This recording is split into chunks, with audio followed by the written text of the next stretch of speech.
단기적인 체지방 관리를 원하시면 스위치온 다이어트 프로그램, 간편한 고단백 한 끼 대용식을 원하시면 스위치온 단백질 쉐이크.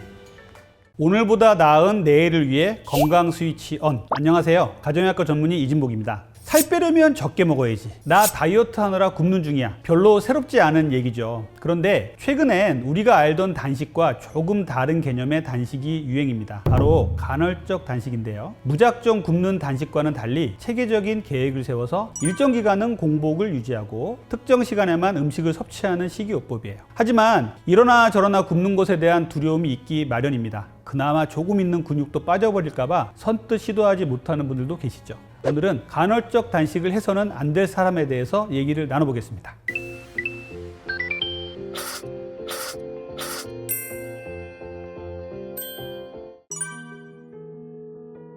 저는 간헐적 단식이 현대인들의 이 대사를 정리를 해주고 근감소를 막아내고 건강과 다이어트에 좋은 식사 방법이라고 늘 강조를 하고 있어요. 그런데 최근 나온 연구 몇 가지를 보면은 간헐적 단식 했더니 근육이 빠졌다, 건강이 나빠졌다, 이런 얘기들이 많이 나오고 있어요. 이런 얘기들은 왜 나오는 걸까요? 한번 생각을 해보면요. 이 연구에서 보면은 굶는 시간은 정확하게 지켰는데 이 먹는 시간대 어떤 것을 먹느냐에 따라서 우리의 결과가 정말 달라지거든요. 근데 먹는 것을 마음껏 먹게, 아무거나 먹게 디자인해 놓은 연구들이 좀 있습니다. 이렇게 먹게 되면요, 간헐적 단식을 해도 내 몸은 근육이 빠질 수밖에 없고 건강도 나빠질 수밖에 없어요. 간헐적 단식은요, 잘 먹는 게 기본이에요. 내가 만약에 16대 8 간헐적 단식을 하고 있다 그러면 보통 하루에 3끼를 먹던 사람이 8시간 동안 식사를 하신다 그러면 2끼 정도 먹게 될 거예요. 그럼 이 2끼 정도에 평소에 먹던 3끼 정도를 다 드신다 생각을 하셔야 됩니다. 그리고 다 드시는 것 중에서는 단백질, 채소, 저탄수화물과 좋은 지방을 잘 드셔야겠죠. 이런 것들이 안 되면요, 적게 먹는 단식과 비슷해지기 때문에 우리는 근감소가 될 수밖에 없어요. 간헐적 단식을 했는데 근육이 정말 빠졌다, 이런 분들은 내가 먹는 거에 대한 문제를 한번 되돌아보십시오. 또 하나는 근육은요, 수면을 잘 취하는 것에 따라서 근육이 늘어나고 줄어드는 것을 관장을 합니다. 결국은 성장 호르몬이 밤 10시부터 새벽 2시까지 나오는데 이때 우리의 몸에 이제 근육을 불게 해주고 근육의 손실을 막아주거든요. 그런데 간헐적 단식하면서 밤에 잠도 안 자고 게임하고 이렇게 되면은 근육부터 먼저 빠지는 몸이 되겠죠. 우리 몸이 간헐적 단식을 하면서 좀 안심을 할 수 있게 충분히 드시는 게 중요해요. 그래야 체력도 안 떨어지고 근육 감소도 덜해집니다. 그래서 식사를 하는 동안에는 정말 건강한 단백질을 잘 드시고요, 공복 시간에는 물 외에는 먹지 않는다. 이 원칙을 잘 지키신다면 근 감소에 대한 걱정, 그리고 체력에 대한 걱정은 안 하셔도 될 것 같습니다. 간헐적 단식을 하지 말아야 될 분들 중에 저는 임산부, 수유부 말씀을 드리거든요. 임산부나 수유부는요, 충분히 영양을 잘 섭취를 하셔야 그게 아이한테 잘 가고 수유를 통해서 아이를 잘 키울 수가 있잖아요. 그런데 간헐적 단식을 한다고 끼니를 건너뛰거나 이렇게 되면요, 대사에 있어서 좀 문제가 생기기도 하고 영양분 결핍이 올 수가 있죠. 특히 이제 임산부 같은 경우에는요, 아이들은요, 엄마가 영양분을 섭취하건 섭취하지 않건 그냥 모든 영양분을 다 섭취를 해버려요. 엄마가 적게 먹고 있고 잘 못 먹고 있어도 아이들은 충분한 영양을 섭취하기 위해서 엄청나게 많은 영양분을 섭취한단 말이에요. 그러면은 임산부는요, 아주 영양이 불균형해지고요, 마르게 될 수밖에 없겠죠. 임산부나 수유부는요, 저는 되도록이면 간헐적 단식을 안 했으면 좋겠다는 말씀을 드리고 오히려 새끼 잘 드시면서 충분히 영양분을 잘 섭취하라 라는 말씀을 드리고 임신이 끝나고 수유가 다 끝나고 그때 간헐적 단식을 하셔도 늦지 않습니다.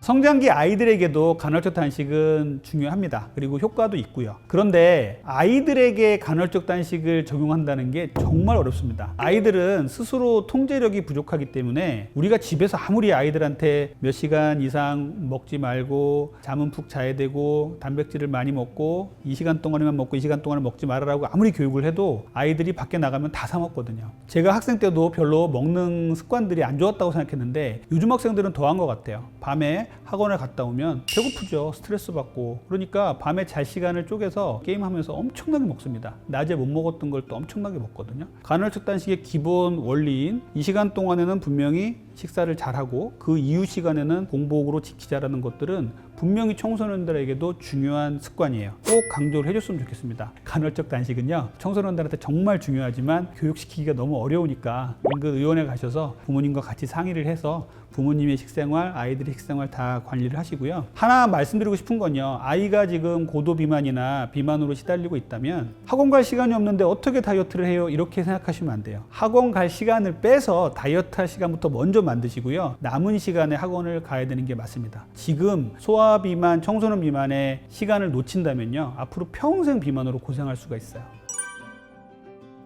간헐적 단식을 하면서 생리불순이 생긴다. 이 명제는요, 반드시 그런 것만은 아니에요. 생리불순은요, 간헐적 단식뿐만 아니라 모든 다이어트를 하면서 생길 수도 있습니다. 여기서 중요한 것은 갑작스럽게 우리 몸이 살이 찌거나 갑작스럽게 살이 빠지면 생리불순이 옵니다. 왜냐하면요, 여성 호르몬의 원천은 지방세포거든요. 그런데 갑작스럽게 살이 찌거나 갑작스럽게 살이 빠져서 지방세포의 변동이 오면요, 우리 뇌에서는 생리부터 멈추게 해요. 오히려 간헐적 단식을 해서 생긴다기보다는 내 몸이 스트레스를 많이 받고 있구나라고 거꾸로 생각하셔야 돼요. 간헐적 단식을 시작했는데 며칠 지나지 않아서 생리불순이 왔어 라고 생각한다면, 아, 내가 이 간헐적 단식을 하는 데 있어서 너무 내 몸이 스트레스를 받고 있구나, 나의 생활 습관을 돌아보면서 간헐적 단식을 하실 필요가 있습니다. 간헐적 단식은 즐겁게, 그래서 내 몸이 스트레스 받지 않게 할 수 있는 만큼 하시는 게 좋고요. 12대 12부터 시작을 하셔서 14대 10, 16대 8 이렇게 늘려가는 게 좋긴 하지만 무조건 16대 8이 좋은 건 아니에요. 내 상황에 맞춰서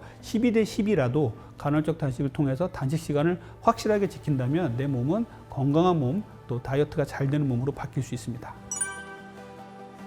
간헐적 단식을 하지 말아야 될 사람들 중에서 이제 당뇨 환자에 대해서도 말씀을 드려요. 당뇨 환자는 기본적으로 당뇨 약을 드시거나 인슐린을 맞게 되겠죠. 최근에는 혈당을 조절이 잘 되게 해서 저혈당에 안 빠지게 하는 약들도 나와 있습니다만, 설포닐 유레아라는 약물, 인슐린을 맞는 분들은요, 간헐적 단식은 상당히 주의하셔야 돼요. 간헐적 단식의 공복 시간을 늘리다 보면요, 저혈당 상태가 올 수가 있거든요. 이런 분들은 간헐적 단식을 하는 것보다는 세끼 식사를 꼬박꼬박 잘 하시면서 운동과 식사 조절을 하시고 영양분을 골고루 섭취하시는 게 좋다고 저는 생각을 합니다. 메폴민이라든지 저혈당에 빠지지 않는 최근에 새롭게 나온 약물들이 좀 있어요. 이런 약물들은요, 적절한 수준에서 자기 혈당을 잘 모니터링하면서 간헐적 단식을 하셔도 됩니다. 이 부분은 스스로 판단하지 마시고요, 다니고 계신 병원의 주치의 선생님과 잘 상의를 하세요. 당뇨 전 단계 환자가 있어요. 당뇨 전 단계 환자들은 대부분 약을 안 드시고 생활 습관만으로 뭔가 교정을 하려고 하시는 분들이 계신데, 당뇨 전 단계 환자는 당뇨 환자하고 달라요. 간헐적 단식 한다 그래서 절대 저혈당에 빠지지 않습니다. 적극적으로 간헐적 단식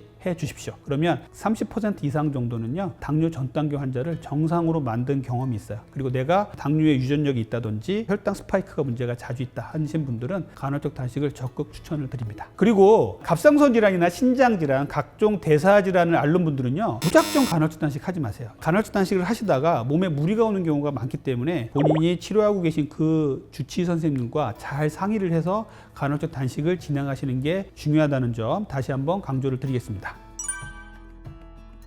아마도 간헐적 단식 자체의 문제보다는요, 간헐적 단식의 식사 허용 시간에 먹는 그 음식 때문일 거예요. 갑작스럽게 하면은 몸에 이제 대장 운동이 분명히 변해서 초기에는 변비가 오는 경우도 있지만, 간헐적 단식을 한다고 무조건 변비가 오진 않습니다. 먹는 그 식사 허용 시간에 풍부한 야채와 섬유질을 좀 많이 드셔야 돼요. 그리고 수분 섭취도 1.5리터 이상 꼭 드셔주시고요. 적절한 운동도 꼭 필요합니다. 대장의 기능이 떨어지지 않도록 하는 게 중요해요. 우리가 갑작스럽게 간헐적 단식을 한다 그러면 우리 장도 스트레스를 받아서 장 운동이 떨어지는 경우도 있어요. 유산균도 잘 챙겨 드시고 내 생활 습관을 다시 한번 돌아보는 게 중요하다고 생각을 합니다.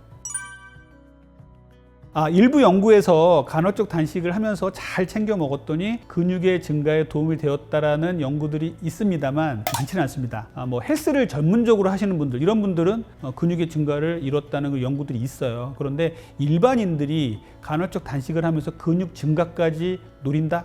이거는 조금 쉬운 문제는 아니에요. 그렇기 때문에 더욱더 철저한 단백질 섭취, 적절한 근력 운동을 같이 병행하는 게 중요하겠고요. 그렇게만 한다면 근육의 손실을 줄이고 근육의 유지 또는 약간의 증가를 이룰 수 있다고 저는 생각을 합니다. 건강을 관리하는 방법에 있어서 저 사람한테 잘 들었으니 나에게도 잘 듣겠지라는 생각으로 무작정 실천하는 것보다 나의 건강 상태를 고려해서 참고하는 것이 가장 좋습니다. 건강에 있어서는 완벽한 단 하나의 정답은 없으니까요. 그럼 오늘 이야기는 여기까지 하겠습니다. 구독, 좋아요, 알림 설정 부탁드리고요. 저희는 다음 시간에 뵙겠습니다. 감사합니다.